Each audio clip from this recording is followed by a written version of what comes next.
Hello there! Gandang gabi po, kung gabi. Mga kababayan, siguro ko naman alam nyo na ang chismis. Well, masasabi nating chismis dahil ugong-ugong pa lang. Wala pang confirmation. Ano ba ito? Ito yung pinag-uusapan na tumakas na yung pastor na Manyakis. 'Di ba? Si Pastor Manyakis tumakas na raw yata at nasa China na. Alam niyo mga kababayan, hindi naman po ito nakapagtataka eh. Ako matagal na mula nung inumpisahan itong pag-iimbestiga dito kay Kibuloy. Alam ko na magtatago din lang yan eh. Kasi hindi niya kayang harapin yung ginawa niya. Napakamalaking embarrassment yon para sa kanya. Binuin mo, Son of God, alagad ng Diyos, religyoso, expected to be upright and righteous, pero ito ka. Akala siguro hindi mabubuking, no? Pero kumbaga talagang walang lihim na hindi nabubunyag. So ngayon, ito po, posible po ito eh. Kasi nga, kung ganyan na, nung hindi siya sumipot sa mga Senate hearings, tapos napapabalita na isusumpena ni Senator Risa Hontiveros, at posibleng maaresto siya dahil wala na siyang kumbaga kapit sa kapangyarihan dahil hindi na pangulo si kaibigan niyang Duterte. So, kaysa harapin yung napakalaking kahihiyan, might as well may tago na lang, di ba? At saang lugar, saang bansa pinakaposible na mayroong tatanggap sa kanya? Sa kanila, ng grupo niya, si Duterte. At baka nga itong si Duterte, ganun din ang gawin niyan. Hindi malayo, di ba? Kaibigan nila yung China. Walang makakahabol sa kanila doon. Hindi makakapasok ang Amerika doon. Kaya, kumbaga, yan ang nakaplano. Kagaya ng sabi ni Duterte, hindi siya pahuhuli ng buhay. Sa palagay nyo ba, hindi rin yan gagawin? Kung si Bantag nga nawawala, si Tebes, hindi umuwi.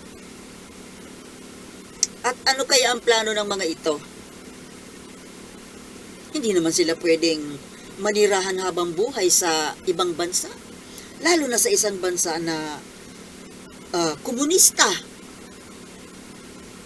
Hindi naman kasi pwede na sila masarap ang buhay samantalang yung mga native na mga Chinese naghihirap. Hindi nila kayang mamuhay sa isang lugar na hindi sila ang hari, di ba? Dapat sila ang hari. So saan lang sila pwedeng maghari? Di ba dito sa Pilipinas? At marahil, mga kababayan, kung magtago man silang mga akusado or suspected criminals, sa China lang sila pwedeng magtago, na hindi naman sila pwedeng mamuhay doon ng habang buhay. Siyempre, they will still wish to return to their homeland to be kings again. Kaya ang iaantayin lang dyan kapag nakabalik sila sa kapangyarihan. At alam natin kung paano sila makakabalik. Through Sara Duterte, di ba? Sara Duterte, Amy Marcos. At Yan mga kababayan ay kung pahihintulutan ng mamamayang Pilipino. Kaya kumbaga, tayo rin po ang magdedesisyon niyan. Kung gusto nating pabalikin sa kapangyarihan, sa paghahari, itong mga hari na naghahari-harian. Mga haring walang trono. Di ba? Ngayon, kung totoo man na nakatakas, kasi hindi naman po imposibleng hindi makatakas eh. Unang-una may mga impluwensya. May impluwensya itong si Kibuloy. May impluwensya, sobrang mayaman, kayang-kaya, may sariling pakpak, eroplano, at mayroong lugar na pwedeng puntahan. Lugar kung saan sila ay welcome. Diba? At saka, hindi po imposible na talagang nakatakas. Or shall we say, pinatakas. Sadyang pinatakas. Paano natin nasabi? Unang-una, yung mga senador pa lang, ayan mo na si Duterte, talagang given na yun eh. Given na may impluwensya rin at talagang tutulong kay Kibuloy, although wala na sa kapangyarihan, wala na sa gobyerno, pero meron silang mga alagad na nasa gobyerno. Ang Senado, di ba? Majority ng mga senador ay alagad nila. Mula sa Senate President, kay Amy Marcos, and all the other 22 senators. The 22 senators of the 24 senators. Paano natin nasabi? Kasi po, dalawa lang na senador dyan ang masasabi natin na anti-Duterte, anti-Kibuloy. Only Senators Risa Hontiveros and Coco Pimentel. The rest, the 22 other senators, ay talaga pong questionable ang mga loyalty. Imagine, tingnan natin, noon bang mga hearings, Senate hearings, ng kaso ni Kibuloy, sino-sinong senador ang presente doon sa hearing? Most probably, siyempre, kung sino yung present doon, sila yung interesado sa kaso. Sila yung interesado na papanagutin si Kibuloy. So, sino lang yon? Yun lang na dalawang dilawan. The rest, yung iba dilawan pa rin. Dilawan, DDS, and even Uniteam Senators. Marcos Senator. Tingnan mo, kapag ibang issue, nandyan sila lahat. Not lahat, halos lahat, nandyan na sila. Nung sa People's Initiative, Chacha issue, sino-sino nandun? Bakit sila nagiging present? Present sila kapag gusto nila. Gusto nila magpakita, gusto nilang sumuporta doon sa issue. Pero dito sa issue ng Kibuloy, kung saan mga kabataan, kababaihan ang biktima. Wala sila. Si Robin Padilla, mga babaeng lady senators, even Amy Marcos. Nasaan yung mga kababaihan na dapat sila ang unang-unang makikita nating sumusuporta dito? Dahil babae rin sila. Amy Marcos, Pia Cayetano, Grace Po, Nancy Binay, Loren Ligarda, Cynthia Villar. Nasaan ang mga to?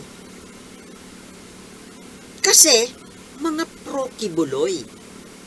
Pro-Duterte, pro-Kibuloy. Even the Senate President is pro-Kibuloy.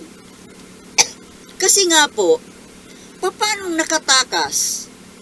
Although may nagsasabi na 50-50, baka nandito pa, or nakaalis na. Ako, ang paniniwala ko, wala na dito. Paniniwala ko yun, opinion ko yun. Kasi hindi niya kayang harapin. Hindi niya kayang harapin ang ginawa niya. Because he has no balls. Diba? Ang kanyang balls ay bugo. Balot penoy. Diba? Gagawa-gawa ng kabalbalan. Akala, tapang-tapangan, ano? Kung sino pa po yung mga matabil, madaldal, yun pa ang mga walang balls. Pero yung tahimik na tao, siya yung matapang.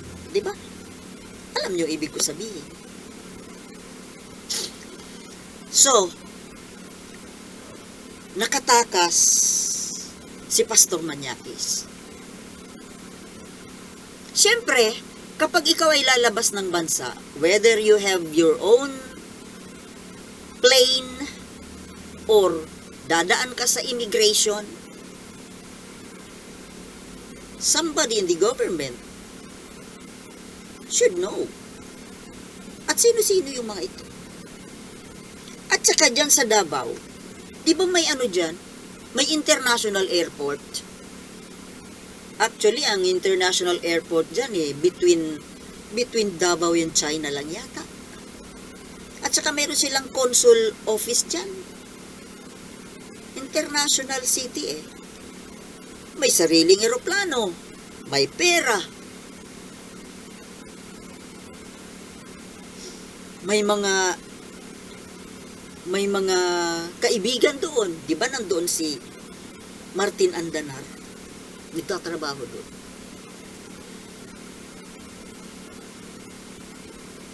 At siguro, ang plano nila mga kababayan, pwede silang bumalik. Nakaplano na eh. Nakaplano lahat. Ang pag-asa nila, kapag naging Pangulo, si Sara Duterte sa 2028. Or even earlier.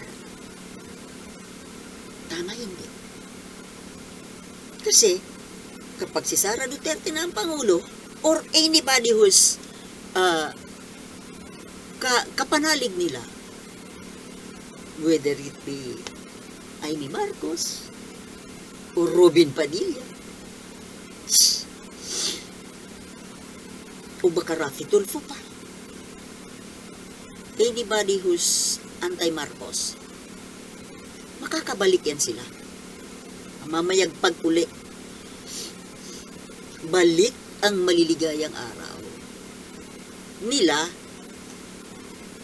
Kaya mga kababayan, papayag ba tayo ng ganon? Huwag naman. Nagkaroon na tayo ng kumbaga traumatic experience, wag na nating daanan pa uli. Ngayon, sino may kasalanan nito? Sinong pwedeng sisihin na nakatakas ito? Nakapagtataka kasi, this is not a casual issue. Itong kaso ni Kibuloy. Napakalaking issue, napakabigat na kaso, napaka-prominenteng tao ang involved. Bakit natakasan? Ang tanga-tanga naman ng gobyerno natin na natakasan tayo? Natakasan or kusang pinatakas? Who could be involved? Even BBM pwede kong sisihin. Sorry Pangulo. Kasi what were you doing? Yes, I know you have your own You have your own job. You have people under you who's supposed to take care of these things. Pero anong ginawa? Sino ba ang nandyan dapat? Rimulya, Migsubiri, yung sa immigration, foreign affairs, consul, embassy. Kasi naman, alam na natin na may mabigat na kaso. Bakit hinahayaan natin na hindi tayo naghigpit? Although si Senator Hontiveros, nagsabi na siya na kailangan magkaroon ng hold, it was not hold departure order, but look out. Just a look out. Pero bakit nakatakas? Ano? May nagtatakas. Saan ba under yung immigration? Under ba yun kay Boying Rimulya? Not so sure. Nasaan si Boying Rimulya? At itong isang malaking bagay po dyan, itong subpina na ginawa ni Risa Hontiveros para ito ay piliting paharapin sa susunod na Senate hearing, which was actually last Monday, February 12, nakaschedule na dapat present doon. Haharap dapat si Kibuloy. Kung na-serve agad yung subpena. Kaso, bakit hindi na-serve? Kasi, hindi pinirmahan. Hindi pinirmahan ni Senate President Migsubiri. Kasi bakit? Itong si Migsubiri po, ako sa opinion ko siya ang numero uno na may kasalanan dito. Kasi bakit hindi niya pinirmahan agad? Hanggang ngayon, hindi pa niya pinipirmahan. Alam niya na mayroong isyong ganito dyan sa Senado na ito Kibuloy kailangang isubpena. Tapos lumayas-layas pa siya, nagpunta siya ng Visayas. Ano ginagawa niya doon? Sana, bago siya lumayas, pinirmahan niya muna. Isinerve pala yun sa kanilang pinareceive sa opisina niya. February 6 pa. February 6, 16 na ngayon, no? 10 days. Pinabayaan lang, inupuan, tinulugan. Yes, tinulugan. Nilayasan. Tapos ngayon mag-aantay pa pagbalik niya. Inantay muna na makatakas yung tao, yung manyakis. Tama hindi? Habang tumatakas nag-iimbak siguro ng kayamanan ng mga dadalhin, everything na dadalhin, including tagamasahe, baon.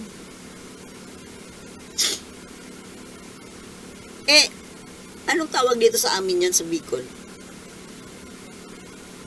Nagpalagod. Yung delaying tactics. Habang nagpre-prepare si Manyakis na umalis, dinidelay. Hindi pinipirmahan. O di nakaalis. Kasi wala namang subpena. At sino dapat ang sisihin natin? Si Subiri, di ba? Ikaw, Migsubiri, halatang halata ang drama mo. Pinatakas mo. Sadya mong hindi pinirmahan. Ito ba naman to? Kasi nga, kampi ka kay Kibuloy Bakit? Kasi siguro nakatulong sa'yo ng eleksyon.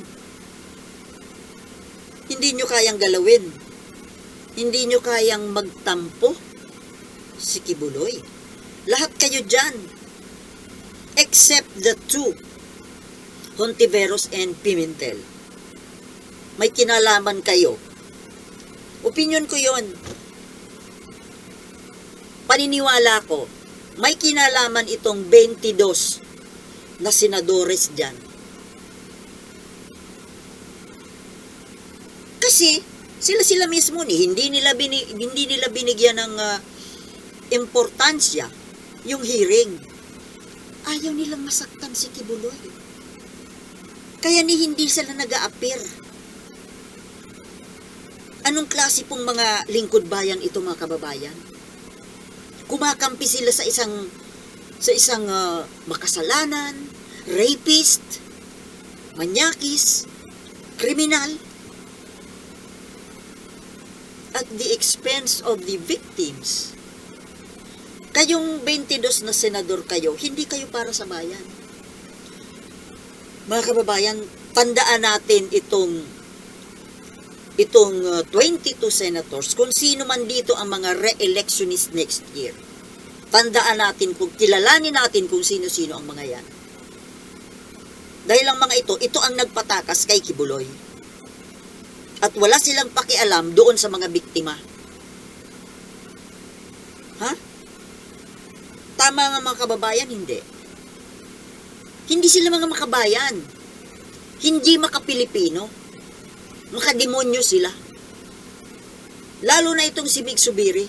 Ikaw, Mig Zubiri, ang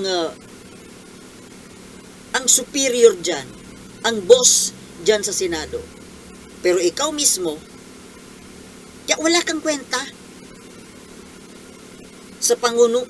Mga kababayan, sa pangunguna ni Mig Zubiri, yung 22 other senators na yan, mga walang kwenta po yan.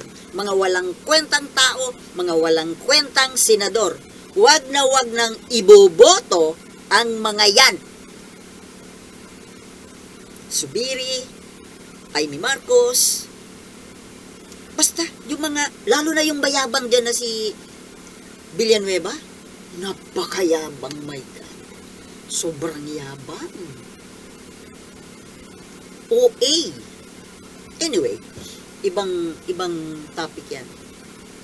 Basta yun mga kababayan, si Kibuloy, hindi lang basta nakatakas, pinatakas. Sadyang pinatakas. Kaya itong mga, wag tayong umasa dito sa mga nagkukunwaring lingkod bayan na ito. Itong mga senador na to, walang kwentang mga tao ito. Tayo ay nagpapasweldo sa mga taong traidor. Nagtatraidor sa Pilipino. 'Di ba? Di ba magtatraidor 'yan? Ang pinaglilingkuran ay isang kriminal, isang rapist, isang nagkukunwaring Diyos. Huh? Di ba? Okay. So mga kababayan, yung mga sinabi ko, opinion ko yun. Hindi ko kayo ini-impluwensyahan. Mayroon din kayong sarili ninyong opinion. Ako nagpapahayag ng aking opinion. Diba? So, thank you for watching and see you in my next vlog.